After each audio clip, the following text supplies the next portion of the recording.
तीन भी है।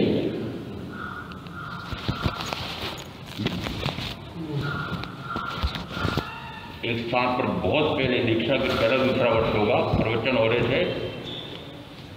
महाराज आप तो सरागी संयमी हैं। क्या सरागी ने राग वाले राग सहित संयमी है। मैंने कहा रागी को बंधन होता है तो फिर आप क्यों बंधन करो मेरे को, इन तीन को? उत्तर दो ना। क्या वे राग करना चाहते हैं? करना भी चाहते हैं। जब तक परम वीतराग दशा प्रकट नहीं होती है तब तक मात्र रागांश शेष रह जाता है, और इन तीनों के ध्यान में वो रागांश भी ध्यान में है। वे उस अवशिष्ट राग को भी पूर्णतः क्षीण करके और वीतराग स्वभाव प्रकट करने का प्रबल पराक्रम पुरुषार्थ कर रहे हैं। समझ में आता है? प्रबल पराक्रम पुरुषार्थ। ये प्रबल पराक्रम पुरुषार्थ कौन से गुण का है?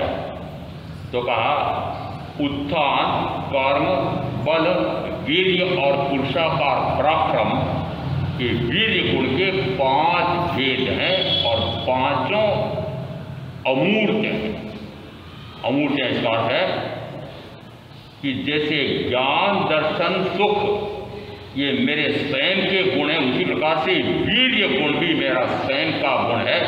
वो वीर्य जनन शक्ति वाला वीर्य नहीं है। वो वीर्य कैसा है कि मेरा उपयोग एक समय के लिए भी पार न जाए, ऐसा वीरत्व जग जाए।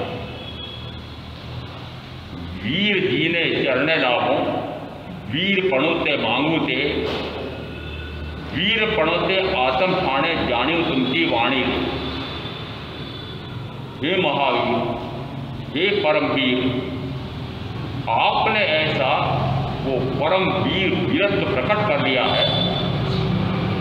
मेरे तो वो प्रकट नहीं हो रहा है, इसलिए मैं आपसे वीरत्व मांगता हूं। वीर जीने चरणे लाभों, वीर पणोते मांगू रे। किससे मांग रहा हूं वीरत्व? तो महावीर। दूसरी भक्ति में आया वीर पणोते आत्म ठाणे जानियो तुमकी वाणी। वीरपना कहाँ है? आत्मा के ठिकाने पर है। नाणम च दर्शनम चैव चरितम च तबोधः वीर्यम एवं जीवत्स रक्षणम। 4 गुण आ रहे हैं, 6 गुण एक साथ आ रहे हैं, 6 लक्षण एक साथ आ रहे हैं। उत्तरायण सूत्र 28-11 याद रखोगे? क्या बोला मैं? उत्तरायण सूत्र 28-11 क्या अध्ययन 28-11 का क्या अर्थ निकालो? 28वां अध्ययन 11वां उत्तरायण सूत्र का 28वां अध्ययन 11वीं गाथा। इतना क्यों बोलते हो? ये प्रेम सिंह जी मोगरा को पूछो। जिस समय पैरवी करते हैं, ऐसा आप जिस कानून के अनुसार पैरवी करते हैं, वो कानून कौन सा, उसकी धारा कौन सी है, उसकी प्रमाण में आप कौन से उच्च न्यायालय, सर्वोच्च न्यायालय के निर्णय की पुष्टि करते हैं? तो जो कानून में पढ़ाता था वो अध्यात्म में भी ऐसे ही पढ़ाता हूं। नाणम च दर्शनम चैव, ज्ञान और दर्शन। निश्चित है अभी तक की चर्चा में 2 गुण तो आपको पक्के समझ में आ गए हों कि ज्ञान और दर्शन आत्मा का निज गुण है। ज्ञान आत्मा को आत्मा का, दर्शन आत्मा को आत्मा का। ज्ञान और दर्शन तो ये तो पक्का हो गया कि तो पहली गाथा दूसरी गाथा में आ गया था। उत्तरायण सूत्र के पहली दूसरी गाथा में आ गया। अब यहाँ 11वीं गाथा में फिर और नई बात क्यों जुड़ गई? नाणम च दर्शनम चैव चरितम च तबोधः वीर्यम वीर्य और उपयोग ये आत्मा के गुण। वीर्य किसको कहते हैं? आत्मवीर। ये बल नहीं है, जो बल शरीर का, बौद्धिक बल, शारीरिक बल, वो बल नहीं है। बल किसका? कि ऐसा आत्मवीर जब जाए कि मेरा उपयोग एक समय के लिए भी पर द्रव्य पर, शरीर आदि पर न जाए, उसको कहा जाता है पुरुषाकार पराक्रम। पुरुषाकार पराक्रम से भ्रांति हो सकती है कि मात्र इस प्रकार का पुरुषार्थ तो पुरुष ही प्रकट कर सकते हैं, इसलिए दिगंबर में यह मान्यता हो गई कि नग्न तो मात्र पुरुष ही हो सकता है। इस कारण से नग्नत्व में ही मुक्ति है, भ्रांति पाल ली। उन्हीं के समय सार में कहा है ज्ञान दर्शन चारित्र, इससे जन्मन से मुक्ति होती है। लिंग से मुक्ति का कोई संबंध नहीं। लिंग कौन सा? लिंग यानी पुरुष का लिंग, स्त्री का लिंग, नपुंसक का लिंग। ये लिंग तो पुद्गल है, जब पुद्गल से आत्मा की मुक्ति हो। समय सार में 409 से लगा 408 से लगाकर 412 में 5 गाथाओं में आत्मा की स्वयं की शक्ति का परिचय कराया है। और उसमें कहा लिंग से, जो ग्रही लिंग मुनि लिंग से मुक्ति मानते हैं वे मात्र भ्रांत धारणा पाले हुए हैं, भ्रांति है। ये दिगंबर में सर्वमान्य समय सार में आया है, परंतु आज के दिगंबर मुनि मानते हैं कि नहीं, मात्र नग्नत्व ही मुनित्व है, नग्नत्व ही मुनित्व है। यहाँ फिर पुरुषाकार पराक्रम से भ्रांति हो रही है। ये पुरुषाकार पराक्रम, उत्थान, कर्म, बल, वीर्य, पुरुषाकार पराक्रम 12-5 व्याख्या प्रकृति के अनुसार ये 5 वर्ण, 2 गंध, 5 रस और 4 स्पर्श से रहित व्याख्या प्रकृति 12-5। और क्या निकल रहा है कि यह उपयोग और वीर्य आत्मा का स्वयं का गुण है। आत्मा के स्वयं के गुण से स्वयं का गुण प्रकट होता है। 2 बीच में आ रहे, 2 बीच में और कौन से? और अभी बोला 2 बार बोल दिया मैंने, क्या? नाणम च दंसनत्येव चरितम च तवोतः वीर्यम ओगो एवं जीवत से लक्षण। 2 बीच में क्या है? चरित्र और संयम और चारित्र और तप। चारित्र और तप आत्मा का गुण। 5 महाव्रत का निरतिचार पालन करता है, 5 महाव्रतों का निरंतर सावधानी पूर्वक 5 समितियों का सावधानी पूर्वक पालन करता है और मन वचन काया को अप्रशस्त प्रवृत्तियों में नहीं जाने देता है। आचार्य के गुण में सबसे पहले आया है 5 महाव्रत, 5 समिति, 3 गुप्ती के पालने वाले। अब यहाँ 5 महाव्रत, उसमें महाव्रत में क्या आया? हिंसा, झूठ, चोरी, मैथुन सेवन, परिग्रह। इन 5 प्रकार के पापों का मैं जीवन पर्यंत के लिए पूर्णतः 3 योग से परित्याग करता हूँ।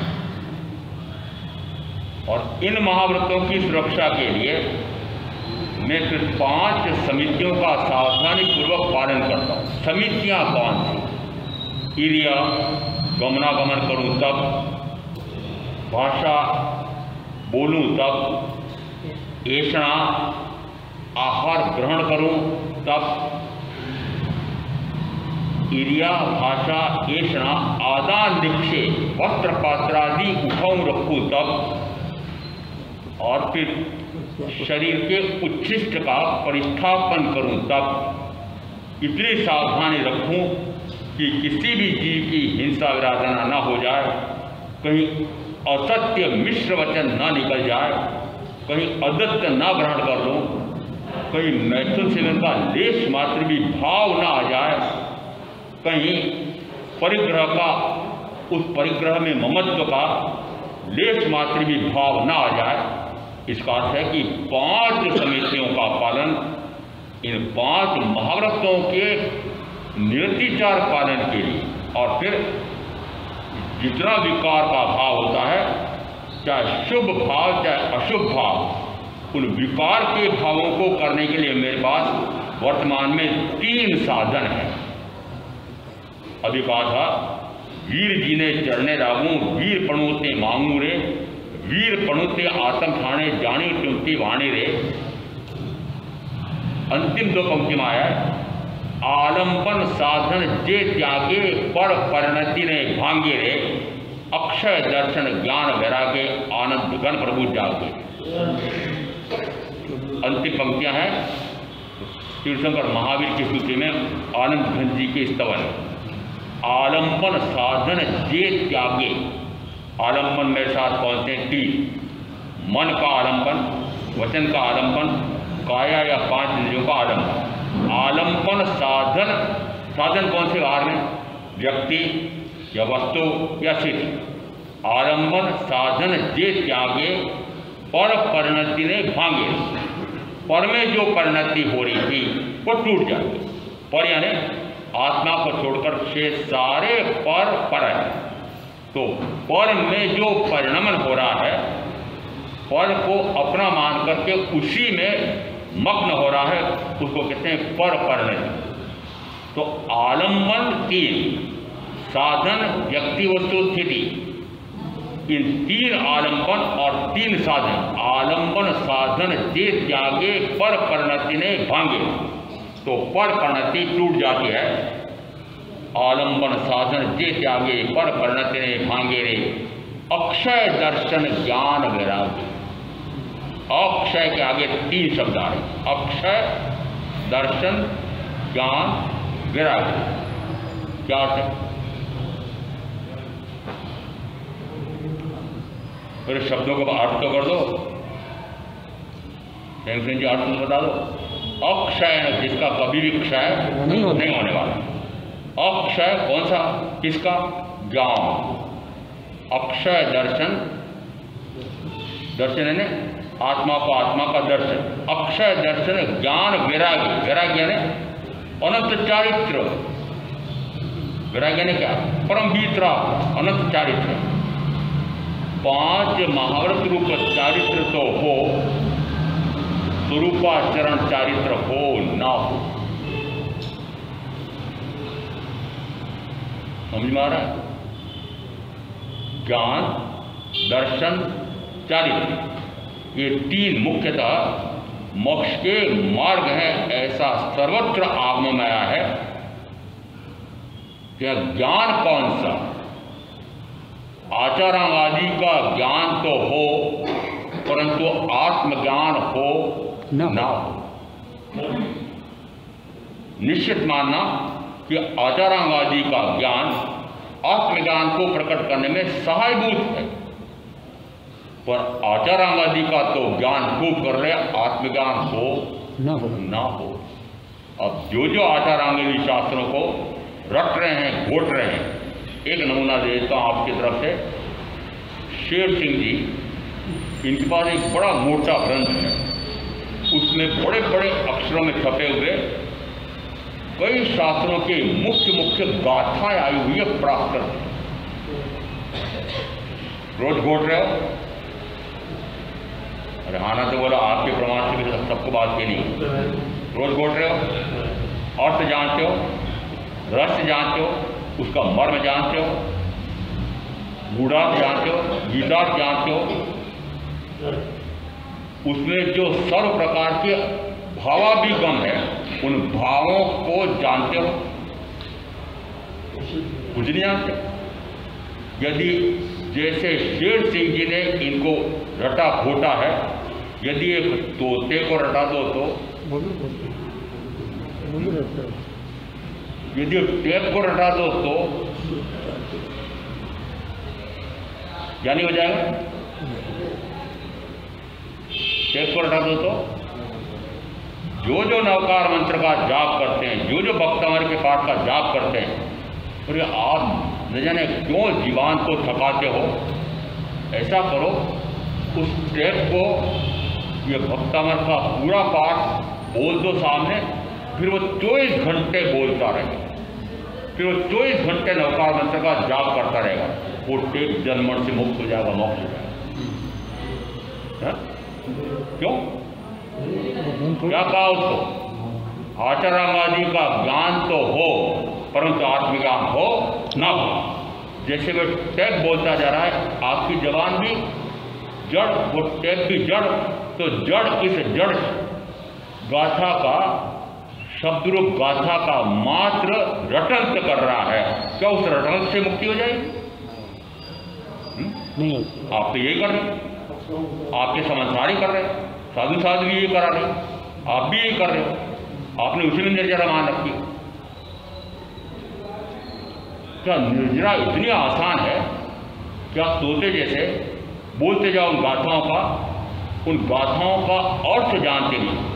गाथाएं प्राकृत में जिस समय तीर्थंकर महावीर को केवल ज्ञान प्रकट हुआ, उसी समय तीर्थंकर नाम गोत्र कर्म का उदय आता है और उनकी वाणी खिलती है।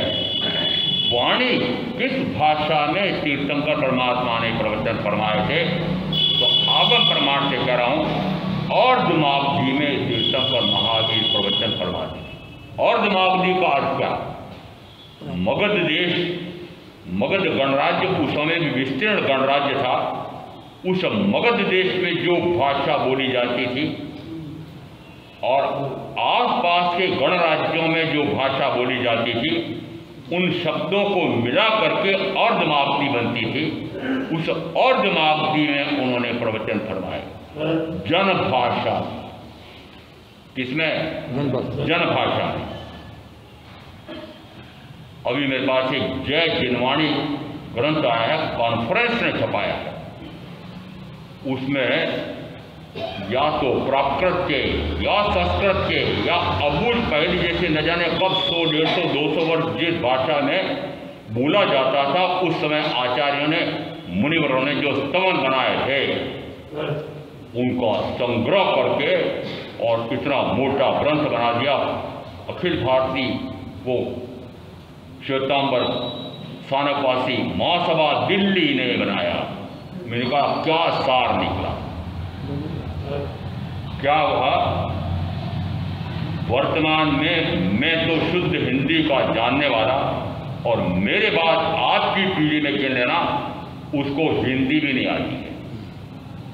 उदाहरण दे रहा हूँ, जिस समय गोचरी जाता हूँ, सामान्यतः दादा दादी बहराते हैं, कभी उनके साथ में छोटे छोटे बेटे बेटी पोते पोते होते हैं।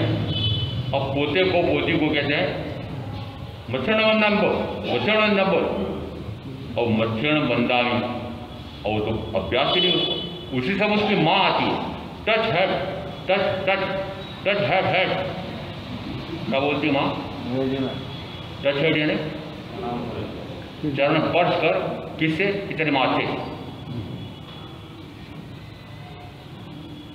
साधु महात्मा आए हैं, उनको चरण वंदन करना, ये शब्द भी आपके पोते पोती को आते नहीं है, तो वह माँ कहती है सच है। ऐसे युग में अब यदि आप प्राकृत की गाथाएं, फिर संस्कृत में अनुवाद, समझ में आएगा? अरे वह तो बहुत दूर रहा, मेरी जो संस्कृत निष्ठ शुद्ध हिंदी है वह भी आपके समझ में नहीं आती। क्यों? क्योंकि आपकी जैसी बेटी बोली बोलते हो, न जाने कैसी कैसी। वस्तुतः जिन आगमों को हम अभी देख रहे हैं, प्रथमतः सुधर्मा स्वामी ने 11 के 11 उनको सूत्र रूप ग्रंथन करते थे, परंतु हम मात्र सुधर्मा स्वामी का क्यों नाम लेते हैं कि 9 गणधर तो तीर्थंकर महावीर की विद्यमानता में परिनिर्वाण को प्राप्त हो गए थे। 2 बच्चे थे, उनमें से एक इंद्रवती गौतम को परिनिर्वाण तीर्थंकर के उसी समय उनको केवल ज्ञान प्रकट हो गया था। इसलिए प्रथम पट्टधर हुए सुधर्मा स्वामी। तो हम कहते हैं सुधर्मा स्वामी ने जैसा तीर्थंकर महावीर से सुना वैसा उन्होंने आर्य जम्मू स्वामी को सुनाया। और जम्मू स्वामी जिस समय अब आचार्य पाठ पर बैठे उस समय अपने प्रभु स्वामी को बताया, आचार्य बने थे बाद में वे भी। और आचार्य परंपरा, गुरु शिष्य परंपरा से मेरे आचार्य से मेरे पास आया। कहाँ से आया? गुरु शिष्य परंपरा, तीर्थंकर महावीर से, उनसे सुधर्मा स्वामी को, सुधर्मा स्वामी से मेरे आचार्य, मेरे गुरु को, और उनसे मुझे, और अब आप मुझसे लेना चाहते थे। निरंतर भाषा में परिवर्तन कहा जाता है। 10 कोस पर बोली बदल जाती है और 100 वर्ष में भाषा बदल जाती है। ये सामान्य नियम है। 10 कोस पर बोली बदल जाती है। जिस समय मेवाड़ राज्य में, आप पुराने लोग जानते हैं, क्या सारे मेवाड़ राज्य में एक जैसी मेवाड़ी बोली जाती थी? नहीं, बदल जाती थी। 10 कोस पर बदल जाती थी। 100 वर्ष में भाषा बदल जाती है। यदि निरंतर भाषा में परिवर्तन, जन भाषा में परिवर्तन हो रहा है, और हम अभी जिस समय इन आगमों की रचना हुई थी, आगमों को स्थिर किया गया था, सूत्र स्थिर किए गए थे तीर्थंकर महावीर के निर्माण पश्चात 980, निर्माण के बाद 980 वर्ष तक मुखाग्र रखा गया। फिर ऐसा लगने लगा कि विस्मृत होते जा रहे हैं। तो उन्होंने कहा अब हमारे इन सूत्रों को सूत्रबद्ध करके और स्थिर करना पड़ेगा। देवर्षि गणित समाश्रमण के निश्चय में पूर्व में 4 सम्मेलन हो चुके थे। 5वें सम्मेलन में इन आगमों को स्थिर करके और फिर तय किया गया कि इनका लिपिकरण किया जाए। जिस समय लिपिकरण करना था उस समय भाषा बदल करके प्राकृत हो। उन्हीं 32 या 45, 32-45 दो क्यों कहा है? 32 आगम और 45 आगम। स्थानकवासी ने 32 आगम माने और मूर्ति पूजकों ने 45 माने। वो कथा में मुझे नहीं जाना।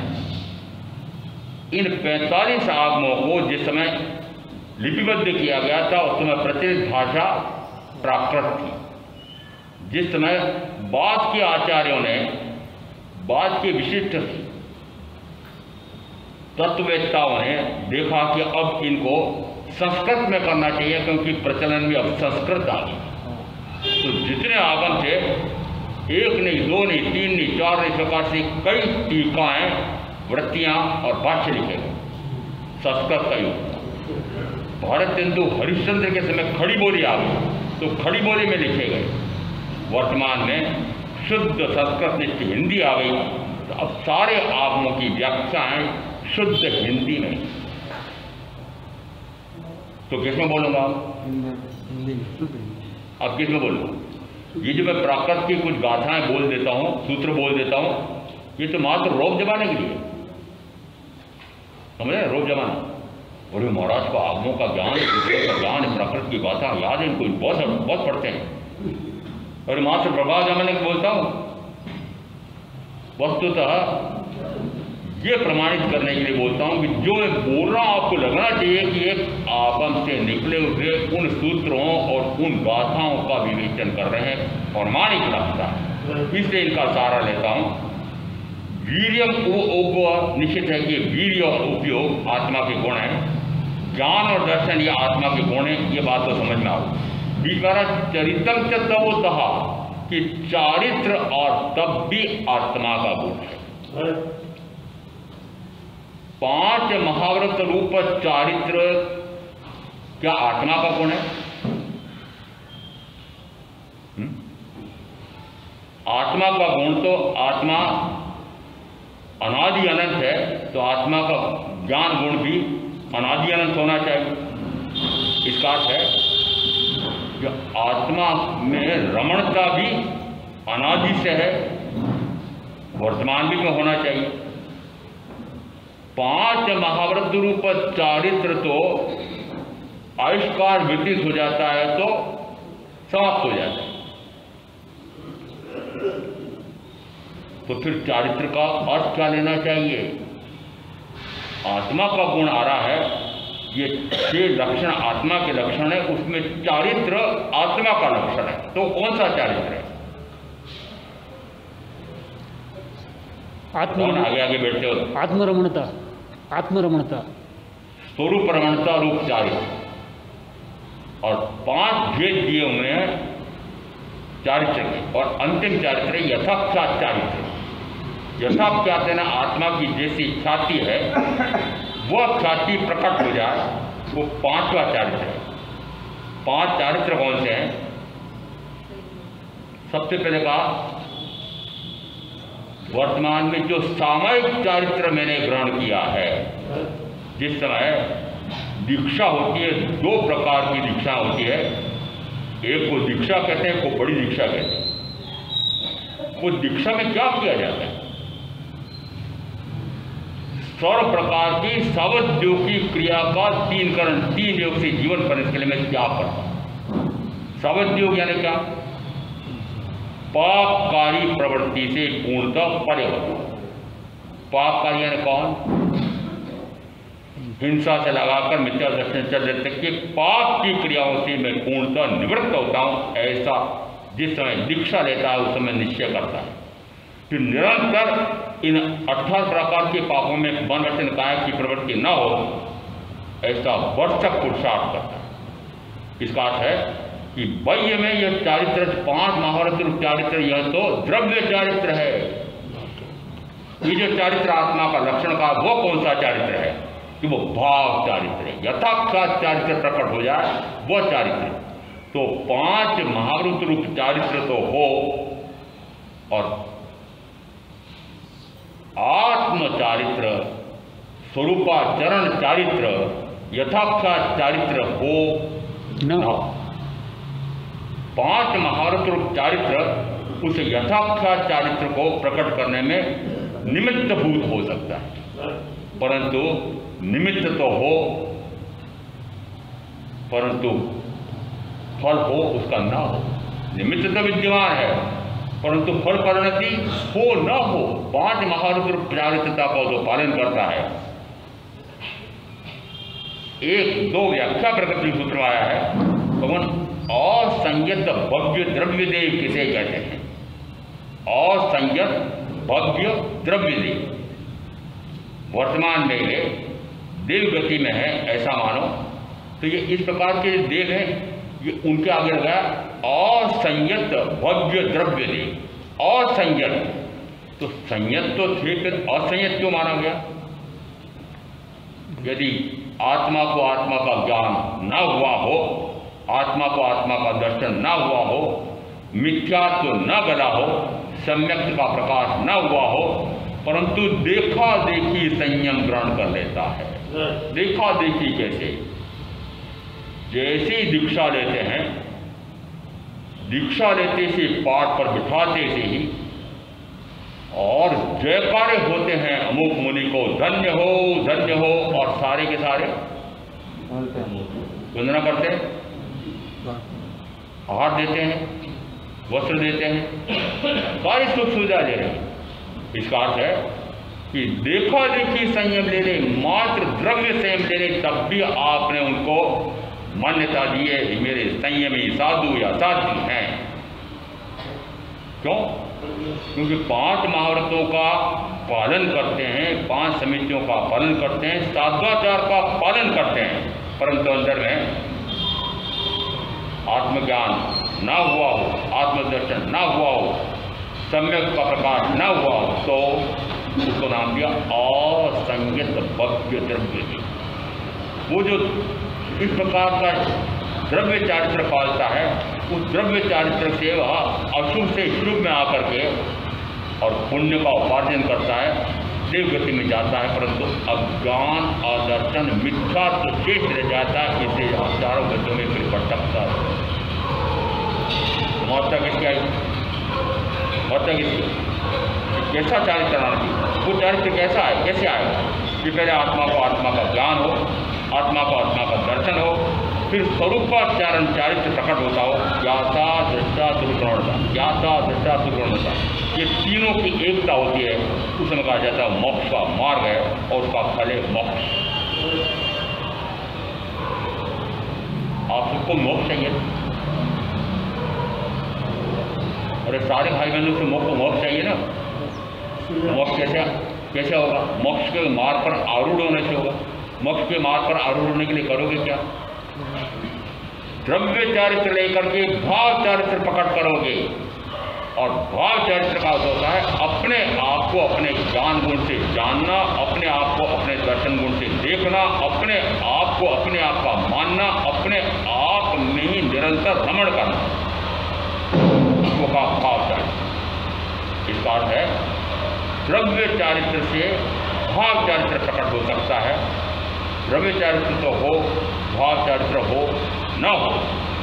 आप में से कोई कहेंगे, मान लो मैंने द्रव्य चारित्र ग्रहण नहीं किया है पर मेरे तो भाव चारित्र तो है।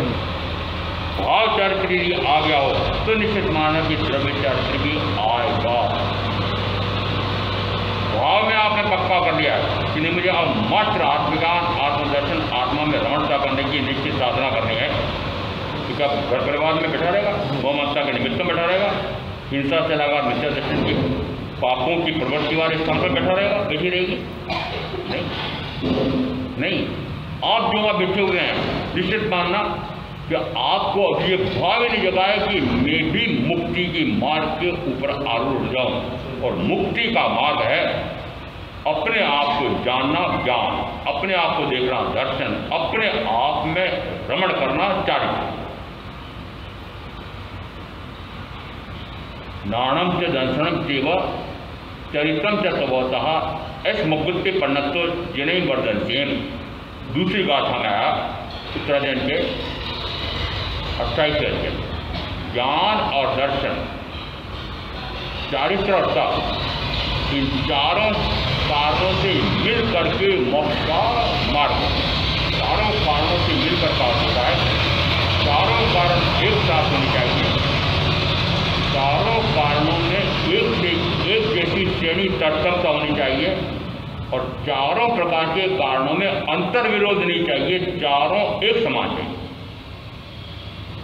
एक समान चाहिए ना, चारों ज्ञान, दर्शन, चारित्र और तप, ये चारों एक साथ एक तत्समता है, उसमें न्यूनाधिकता नहीं होना चाहिए, अंतर विरोध भी नहीं होना चाहिए। इसका अर्थ है कि जिसने से मान लिया है कि मेरे तो मात्र तप से मुक्ति हो जाएगी, जिसने मान लिया कि मात्र मेरे तो चारित्र से मुक्ति हो जाएगी, नहीं, चारों की एकता रूप साधना है।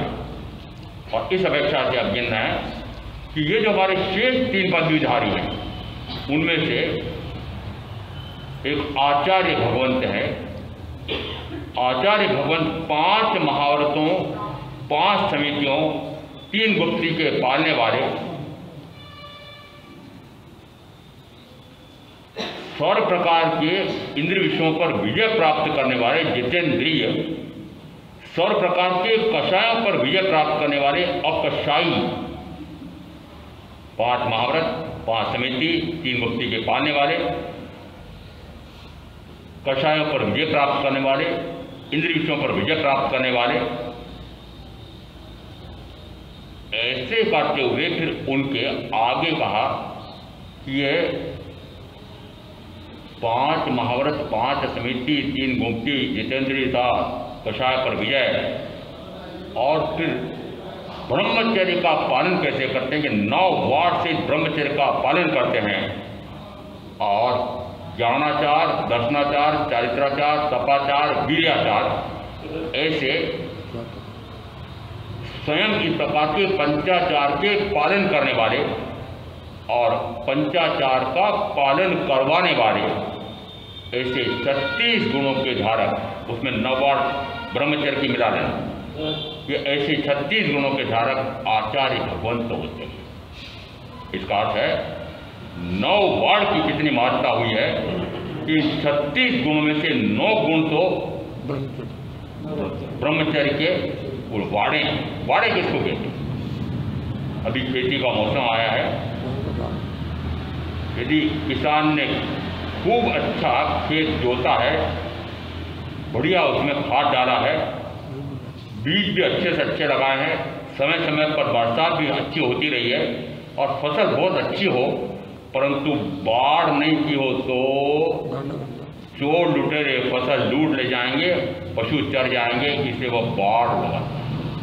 ये इसी प्रकार से यदि संयमी भी इसी प्रकार की आत्म साधना कर रहा है तो उस आत्म साधना में एक मुख्य बात आई है, मैथुन सेवन का पूर्णतः परित्याग 3 योग से। और आगे का कि 9 वार्ड पालना। 9 वार्ड कैसी पालना कि स्त्री नपुंसक उनसे संसर्ग आसन शैया से रहित रहे। स्त्रियों का या नपुंसकों का या पशु पक्षियों का, पंचेंद्रीय पशु पक्षी जहाँ निवास करते हैं उस स्थान पर साधु ना रहे। क्यों ना रहे? क्यों? वे इस प्रकार से हो सकता है मैथुन सेवन का भाव कर रहे हों, मैथुन सेवन कर रहे हों, उन्हें तो नग्नता का और मैथुन सेवन का कोई भाव नहीं हो, तो आपकी सड़क पर चलते फिरते भी 5वें इंद्रिय का भोग लेते हैं। इसलिए ऐसे स्थान का वर्जन किया है। कुत्ता बैठा हुआ तो मैं जिस कमरे से निकल कर गया, बहुत प्रयत्न किया पर भागा नहीं, रुग्ण होगा। और क्या करना? स्त्री से संसक्त स्थान आसन पर ना बैठे। स्त्री संसक्त आसन का क्या अर्थ हुआ? स्त्री यानी मैं संयमी पुरुष, तो स्त्री का जहां संसक्त यानी स्पर्श हो रहा हो, जिसमें प्रवचन पूरा होता है, दूसरों से वंदना हो जाती, बाद में पास में आकर भाई भी चरण स्पर्श करते हैं, बहनें भी पास में आती। जो पाठ बहुत लंबा जोड़ा है और बहन का साड़ी का पल्ला उस पाठ के कोने पर स्पर्श कर रहा। मैंने कहा हमारा दूर लो। एक 8-9 महीने की बच्ची थी, उसके पिता के साथ आई थी। सामान्यतः कोल्हापुर रोड पर स्थविरवास है, समाज रहते हुआ उनकी आदत थी बच्ची की कि उनका चरण स्पर्श करती थी। मेरे आए थे तो उसने स्पर्श कर लिया। और मैं मना है हमारे साथ, ये मात्र 8-9 महीने की बच्ची है, आपकी इतनी उम्र है, क्या आपका ब्रह्मचर्य इतना कच्चा है कि इसके स्पर्श करने से आप ब्रह्मचर्य से पतित हो जाएंगे? मैंने कहा अभी तो 8 महीने की, फिर 8 वर्ष की हो जाएगी तब, फिर 18 वर्ष की हो जाएगी तब। यदि अभी तोड़ूंगा तो बाद में टूटता जाएगा। इसे पूर्णतः मना किया है। उसी प्रकार से स्त्रियों का उपासक ना हो। स्त्रियों का उपासक है निरंतर जिस स्त्री का उसने मात्र एक क्षण के लिए मुख देखा है, सौंदर्य देखा है, अब उसका उपासक दृष्टा ना हो। उपासक दृष्टा का अर्थ होता है उसी पर ध्यान जा रहा है। आंखों से ध्यान तो एक समय एक क्षण के लिए हुआ, परंतु बाद में आंखों में एक चित्र खींच लिया और निरंतर उसको देखता जा रहा है, वह भी ना हो। इस प्रकार से ये 9 प्रकार की वाणें हैं। यदि 9 प्रकार की वाणें न पाले तो कहा जाता है वो ब्रह्मचर्य से पतित हो सकता है। इसलिए आचार्य भगवान के लिए कहा गया 9 वार्षिक ब्रह्मचर्य का पालन करते हैं, पंचाचार का पालन करते हैं, करवाते हैं। ऐसे 36 गुणों के धारक या आचार्य भगवान, उनको मैं वंदन करता हूँ। अपेक्षा से ये तो बाह्य में है, अभ्यंतर गुण कौन से हुए कि वे कषाय पर विजय प्राप्त करने वाले। कषाय से अकषाय में आना यह आत्मा का गुण है। कषाय ये विकार है, अकषाय निर्विकार स्वभाव है। तो विकारी भाव से, विकारी विभाव भाव से वे स्वभाव में आते हैं, यह आत्मा का गुण है। यदि इस प्रकार से 9 वार्षिक ब्रह्मचर्य का पालन करते हैं तो उसके बाद फिर मात्र ब्रह्म यानी सिद्ध परमात्मा जहाँ वास करते हैं, ब्रह्म यानी सिद्ध परमात्मा कहाँ वासित होते हैं कि आत्मा में वासित होते हैं। उसी प्रकार से आचार्य भी आत्मा में वासित हो जाते हैं, उपाध्याय साधु साध्वी भी आत्मा में वासित हो जाते हैं। उस समय कहा जाता है ब्रह्मचर्य वास। और प्रश्न व्याकरण सूत्र में कहा जिस प्रकार से ब्रह्मचर्य में वास करता है वह सर्व कर्म विदारक है, सर्व कर्म का क्षय करने वाला है, सर्व कर्म से रहित करने वाला है, वह शिव सुख दाता है, शिव पद दाता है, अनंत सुख देने वाला है।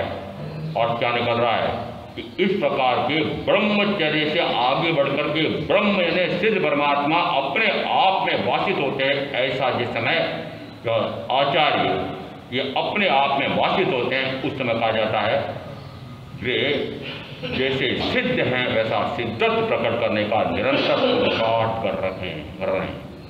और जिस समय तीर्थंकर विद्यमान नहीं हो उस समय तीर्थ के संचालक कौन होते हैं, मार्गदर्शक मोक्ष के कौन होते हैं? आचार्य। आचार्य आचार्य कैसे होंगे? साधु साध्वी श्रावक श्राविका चारों से मिलकर के बनाए तीर्थ। उस तीर्थ के संचालक, तीर्थ के रक्षक कौन हो? आचार्य। परंतु हमारे यहाँ तो पता नहीं क्या क्या है।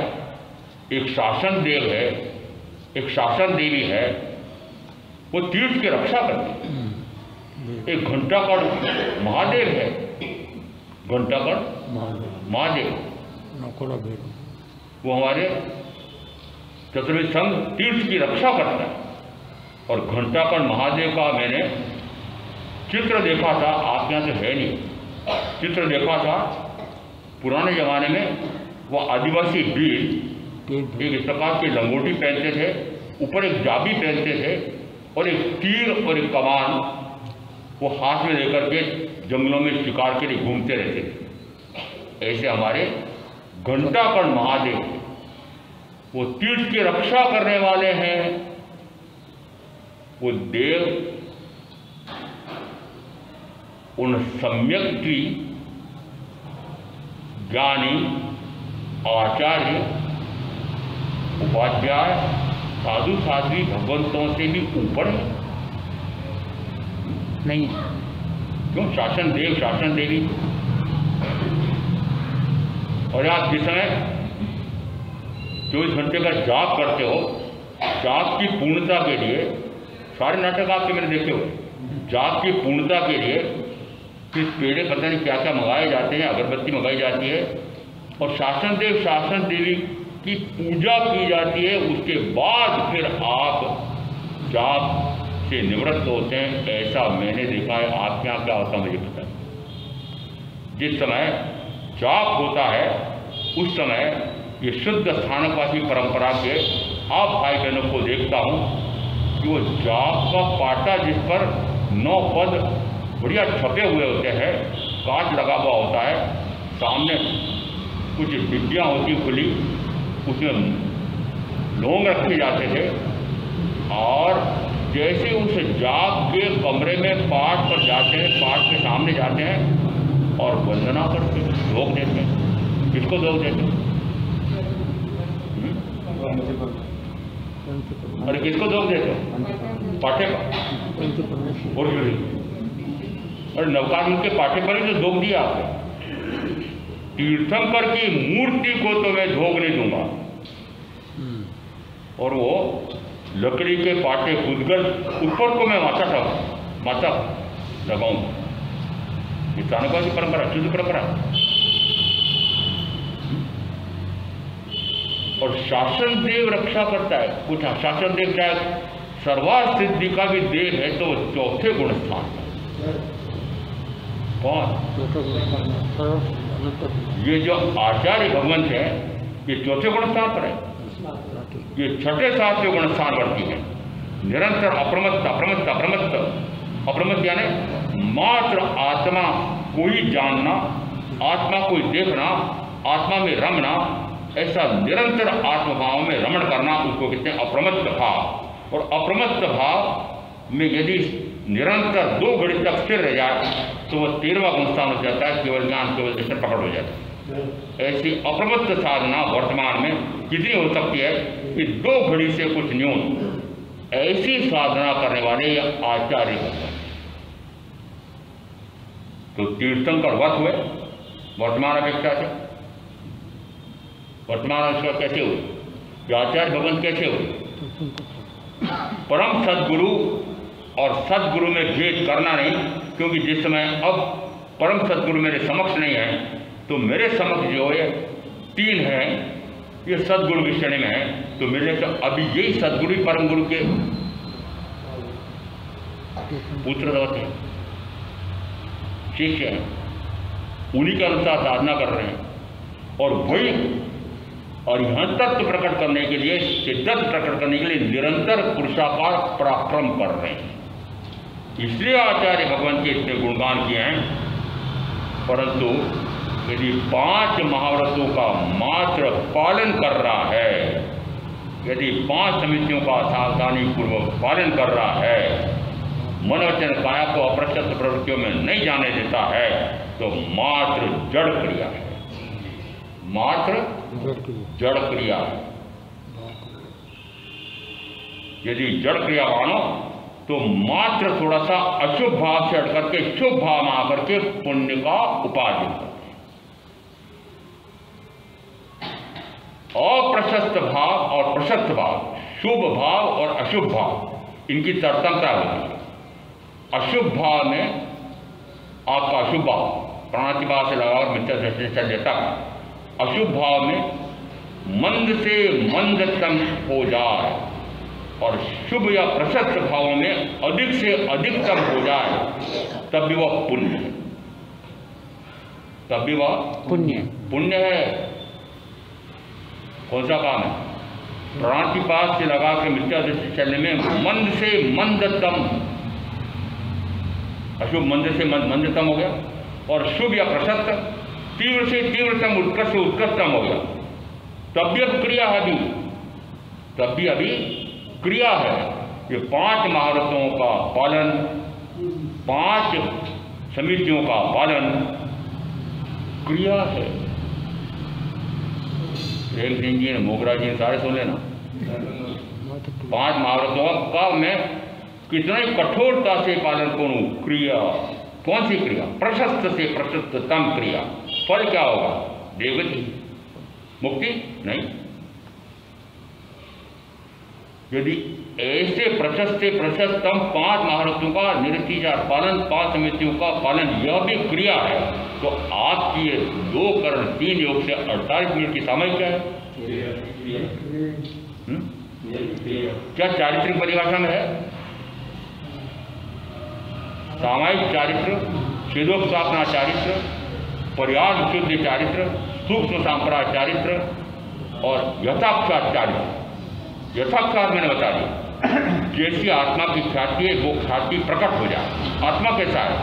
अनंत ज्ञान, अनंत दर्शन, अनंत सुख, अनंत वीर, ऐसे अनंत गुण प्रकट हो जाए, ऐसी आत्मा की वास्तविक ख्याति त्रैकालिक गुण है।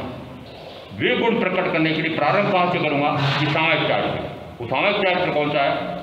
कि जिस समय मैंने सर्व प्रकार की सावध्यों की क्रिया से परे होकर के अब मैं निरंतर स्वाध्याय ध्यान मात्र 5 महाव्रतों का निरतिचार पालन करने के लिए, मात्र 5 समितियों का पालन करने के लिए इतनी सावधानी रखता हूं, मेरे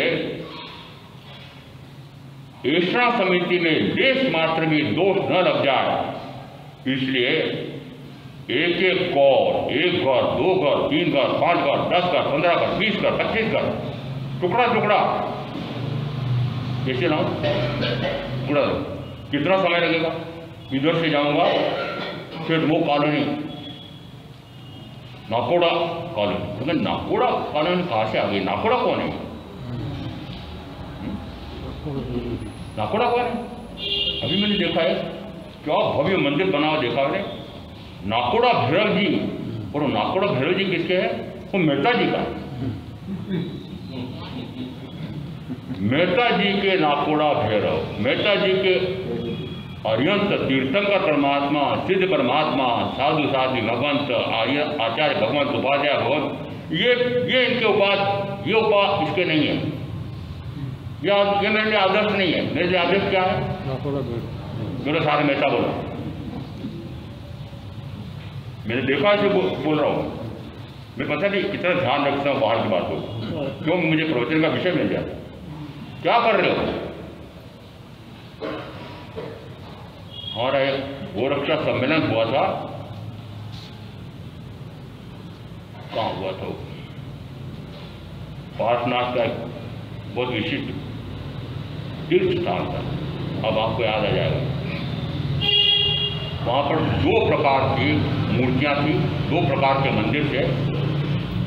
एक नाकोड़ा भैरव का मंदिर भी था और एक तीर्थंकर पार्श्वनाथ का मंदिर भी था।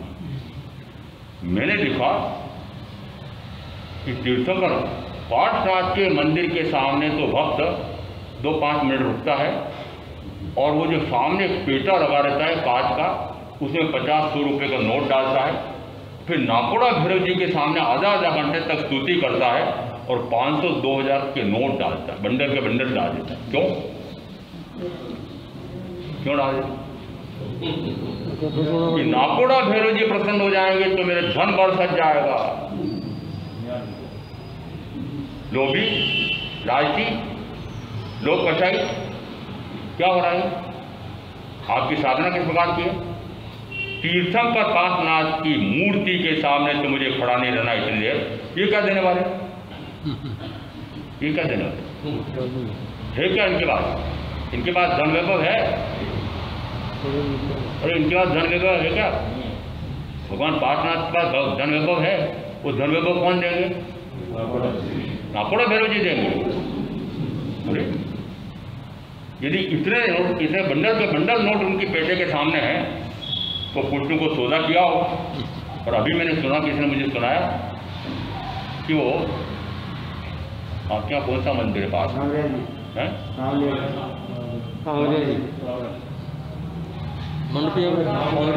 वहाँ पर जिस समय जाते हैं ये सांवरिया से पहले तो बोलते, मैं इतना सोना ले जा रहा हूँ, ये इतनी अफीम ले जा रहा हूँ कि गंतव्य स्थान पर बिना पकड़े कोई पहुँच जाऊँ तो अब इसकी जो कीमत आएगी, जो लाभ मिलेगा, उसमें से तेरी मेरी आधी पाधी। तो पहले तो मुंह से बोलते थे। आजकल मैंने सुना, मैंने किसी ने कहा मुझे कि महाराज वो पर्ची डालते हैं। तो जिस समय वो सांवरिया सेठ की पेटा खुलता है 15 दिन में, तो उसमें नोट आदि गिने जाते हैं, उसमें पर्चियाँ गिनी। क्या सौदा किया? ये काली कमाई वाली काली, कौन काली? कौन सी?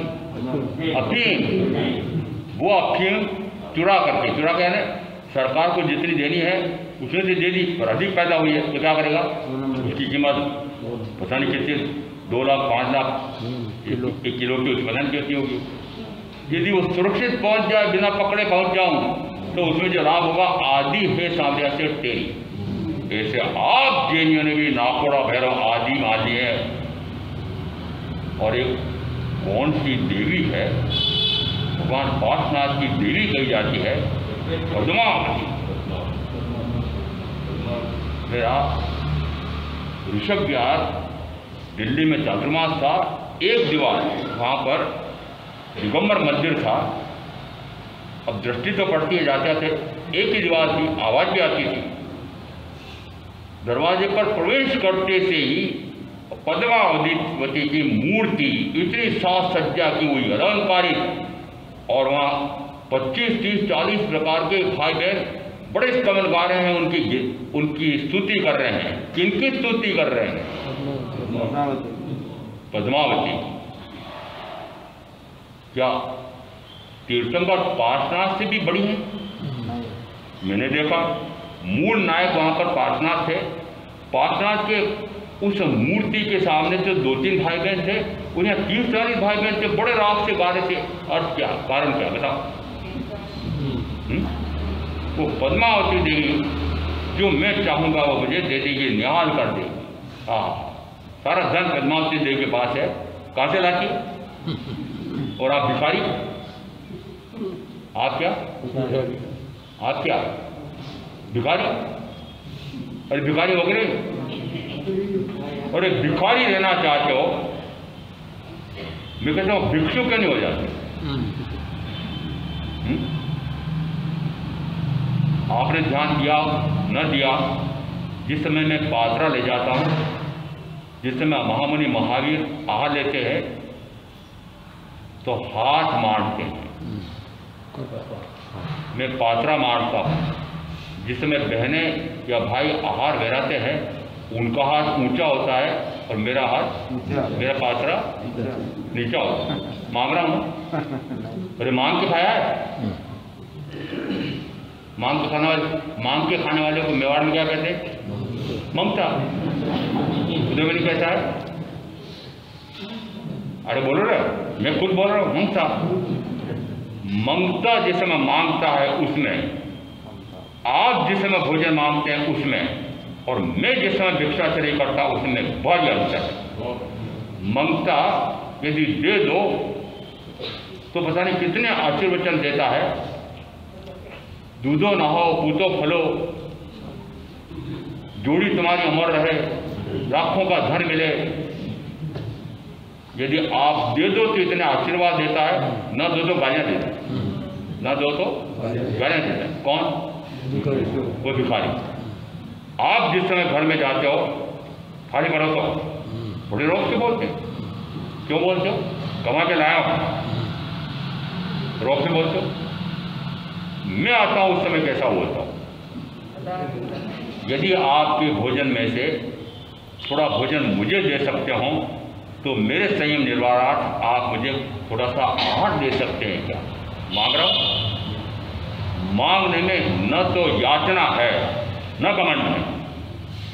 याचना भिखारी, घमंड आप। मैं न याचना है न घमंड। न तो मैं गर्व से कहता हूँ मैं इस प्रकार के कुल से आया हूँ, मैं इस प्रकार के पदवी धारे रहा हूँ, अपना यश कीर्ति गौरव बता करके भिक्षा नहीं लेता, दीनता भी नहीं दिखाता। उसको कहते हैं भिक्षा। ये तीन जो हैं ये अपने शरीर का निर्वाह किससे करते हैं? भिक्षाचर्य से। कैसा आहार लेते हैं? कि रूखा सूखा लेते हैं। क्यों रूखा सूखा लेते हैं? सबसे अधिक रसनेंद्री घातक है आत्मा के गुणों की। रसनेंद्री क्यों कहा? कि रसनेंद्री ऐसी है कि जो शेष चारों इंद्रियों को, अपने आप को भी और जननेंद्रिय को पुष्ट करती है। इसलिए संयमी साधु या साध्वी उनके लिए कहा वह इस प्रकार के विकृत आहार ना ले, और विकृत आहार लेता है तो उसकी साधना में विकार पैदा होगा। विकृत साधना, विकृत आहार मैंने कल बताया था, ऐसे विकृति उत्पन्न करते हैं। नमक का मैंने बताया था भोजन का राजा है। इस कारण से ये इस प्रकार के तीनों जिनको हम सद्गुरु कहते हैं ये इस प्रकार के त्यागी होते हैं। वो त्यागी मात्र दिखावे त्यागी नहीं, वस्तुतः जितेंद्रियता प्रमुख गुण है। पूर्व के साधु कहा जाता, कैसे कहे जाते थे? कहा जाता है साधु तो साधु नहीं और साधु तो साधु नहीं। साधु तो साधु नहीं। यदि साधु है तो स्वाद लेने का खा रहा है या स्वादिष्ट भोजन ला रहा है तो साधु नहीं, और साधु है तो फिर साधु नहीं हो सकता। यदि कहता है मैं साधु हूँ तो साधु नहीं हो सकता। स्वादिष्ट भोजन बढ़िया छांट करके लाऊं, साधु नहीं। इस